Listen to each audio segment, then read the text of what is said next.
Hello friends, welcome to Nirvi all in one channel అండి. ఈరోజు video వచ్చేసి చిన్న చిన్న చిట్టి పునుగులు ఇన్స్టెంట్గా మనకి ఎప్పుడు కావాలంటే అప్పుడు ఇలా వేసేసుకోవచ్చు అనమాట. ఇడ్లీ పిండి మిగిలిపోతుంది కదండి, ఓసారి ఇలా ట్రై చేసి చూడండి, చాలా బాగుంటుంది. పిండి రుబ్బే పని లేకుండా ఇలా ఇన్స్టెంట్గా చేసేసుకోవచ్చు అనమాట.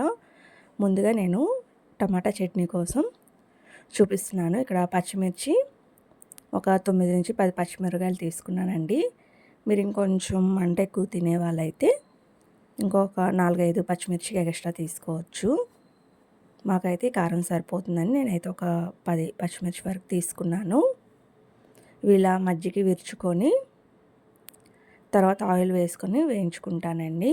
చూసారా, ఇలా మజ్జిగ విరుచుకున్నాను. కంపల్సరీగా ఇలా మజ్జిగ విరుచుకోండి, లేకపోతే పేలిపోతాయి కదా. ఇప్పుడు ఒక 6 నుంచి 7 స్పూన్లు ఆయిల్ వేసుకొని మీడియం ఫ్లేమ్లో పెట్టుకొని పచ్చిమిరకాయలు మంచిగా వేయించుకోవాలి. ఇక్కడ ఒక కుప్పెడు పచ్చి కొబ్బరి ముక్కలు వేసుకున్నానండి, టేస్ట్ బాగుంటుందని చెప్పి. ఇప్పుడు ఇక్కడ ఒక ఉల్లిపాయ కట్ చేసి పెట్టుకున్నాను. అలాగే చిన్న నిమ్మకాయ సైజ్ అంత చింతపండు ఇలా శుభ్రంగా కడిగి పెట్టుకున్నాను. 4 టమాటాలు ముక్కలు కట్ చేసి పక్కన పెట్టేసుకున్నాను. ఇప్పుడు పచ్చిమిర్చి వేయినాయి అన్నమాట.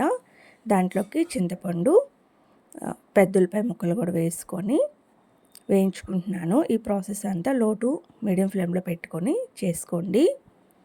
మాడకుండా ఉంటాయి అన్నమాట. నూనె కూడా మీదకి చిందకుండా ఉంటుంది. ఇప్పుడు ఒక స్పూను జీలకర్ర కూడా వేసుకొని బాగా వేయించేసుకుంటున్నాను అన్నమాట. ఇలా వేగిన తర్వాత 2 వెల్లుల్లి రెబ్బలు వేసుకొని మరొకసారి ఇలా కలుపుకోవాలి. ఇవన్నీ వేగిన తర్వాత ముందుగా కట్ చేసి పెట్టుకున్న టమాటాలు ఉన్నాయి కదండి, అవి కూడా వేసుకొని ఒకసారి గరిటెతో కలుపుకొని మూత పెట్టేసి ఈ టమాటాలు అనేది బాగా మగ్గి ఆయిల్ అనేది సపరేట్ అయ్యేంత వరకు మగ్గించుకోవాలి. నేను ఇక్కడ మూత పెట్టేసి మగ్గించుకుంటున్నాను. టమాటాలు చాలా మంచిగా మగ్గాలన్నమాట, అప్పుడే చట్నీ అనేది మంచి టేస్ట్ వస్తుంది. చూసారా, ఇలా ఆయిల్ అనేది సపరేట్ అయిపోయి టమాటాలు మంచిగా మగ్గిపోయినాయి కదా. ఇప్పుడు పర్ఫెక్ట్గా కుక్ అయినట్టు. ఇది స్టవ్ ఆఫ్ చేసేసి ఇది పూర్తిగా ఆరేలోపు నేను పునుగుల బ్యాటర్ ప్రిపేర్ చేసుకుంటున్నాను. ఇక్కడ ఒక కప్పు ఇడ్లీ పిండి తీసుకున్నానండి. దీంట్లో సాల్ట్ అనేది ఏమీ వేసుకోలేదు నేను. ఒకవేళ సాల్ట్ వేసుకునేటట్టయితే మీరు చూసుకొని వేసుకోండి. దాంట్లోకి నేను ఇక్కడ 2 స్పూన్లు మైదా ప్లేస్లో గోధుమ పిండి అయినా మీరు యూస్ చేసుకోవచ్చండి. మైదా వేస్తే బాగుంటుంది, క్రిస్పీగా బాగా వస్తాయి. గోధుమ పిండి అయినా బాగా వస్తాయి, నా దగ్గర లేదు ప్రస్తుతానికని మైదా వేసుకున్నాను 2 స్పూన్లు. అలాగే 2 స్పూన్లు బియ్యం పిండి కూడా వేసుకోవాలి.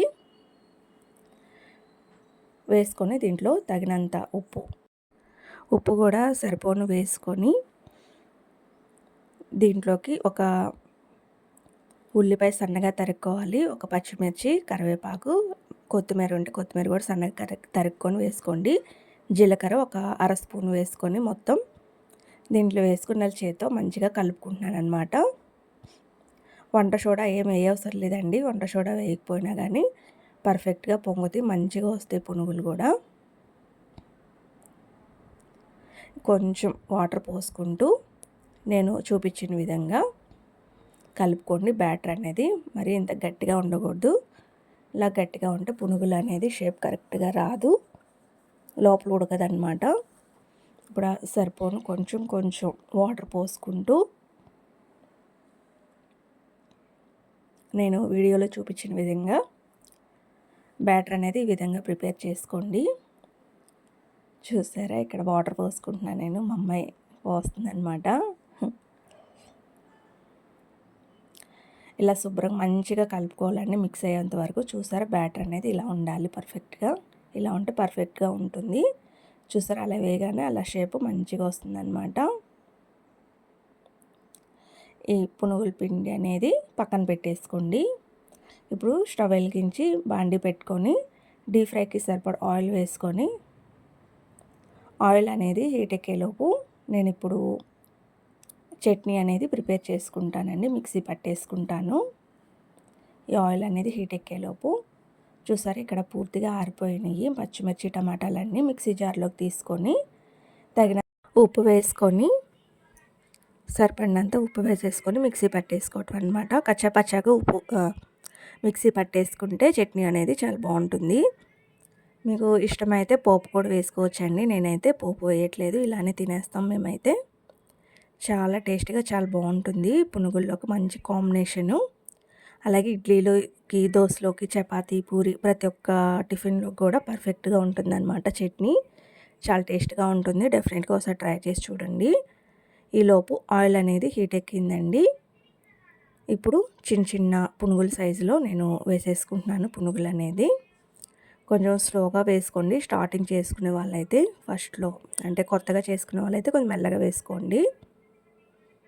కొంచెం జాగ్రత్తగా వేసుకోండి. చూసారా ఇలా చిన్న చిన్న పునుగులు మీకు నచ్చిన సైజులో వేసుకోండి. ఇలా చిన్నగా వేసుకుంటే చాలా బాగుంటాయి, పర్ఫెక్ట్గా కుక్ అవుతాయి అన్నమాట. ఇదంతా మీడియం ఫ్లేమ్లో పెట్టుకొని, మీడియం టు హై ఫ్లేమ్లో కూడా పెట్టుకోవచ్చు. హై ఫ్లేమ్లో ఉండేటట్టయితే దగ్గరుండి చేసుకోండి. మీడియం ఫ్లేమ్లో పెట్టుకుంటే లోపల కూడా పర్ఫెక్ట్గా కుక్ అవుతుంది. మీడియం టు హై ఫ్లేమ్లో పెట్టుకొని ఇలా బ్రౌన్ కలర్లో వచ్చేంత వరకు వేయించేసుకొని ఒక ప్లేట్లోకి తీసేసుకోవాలండి. చూసారా చూడటానికి ఎంత బాగున్నాయో, తినేటప్పుడు కూడా పైన క్రిస్పీగా లోపల మెత్తగా చాలా బాగా మంచి కుక్ అయినాయి అన్నమాట. పర్ఫెక్ట్గా ఉన్నాయి. మనకి బయట బండి మీద అమ్మే పునుగులు ఎలా ఉంటాయి టేస్ట్, ఆ టేస్ట్తోనే ఉంటాయి అన్నమాట. మనం ఇడ్లీ పిండి మిగిలినప్పుడల్లా ఇలా ఒకసారి ట్రై చేసి చూడండి, మీకు కూడా నచ్చుతుంది. మీ ఇంట్లో వాళ్ళు కూడా ప్రతి ఒక్కళ్ళు ఇష్టంగా తింటారు. చూసారు ఇక్కడ చూపిస్తున్నాను ఎంత క్రిస్పీగా ఉన్నాయో.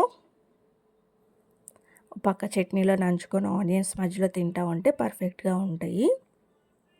ఈ వీడియో కనుక మీకు నచ్చినట్టయితే ప్లీజ్ లైక్ చేయండి, షేర్ చేయండి, సబ్స్క్రైబ్ చేసుకోండి. మరిన్ని వీడియోల కోసం మా ఛానల్ని సబ్స్క్రైబ్ చేసుకోండి ఫ్రెండ్స్.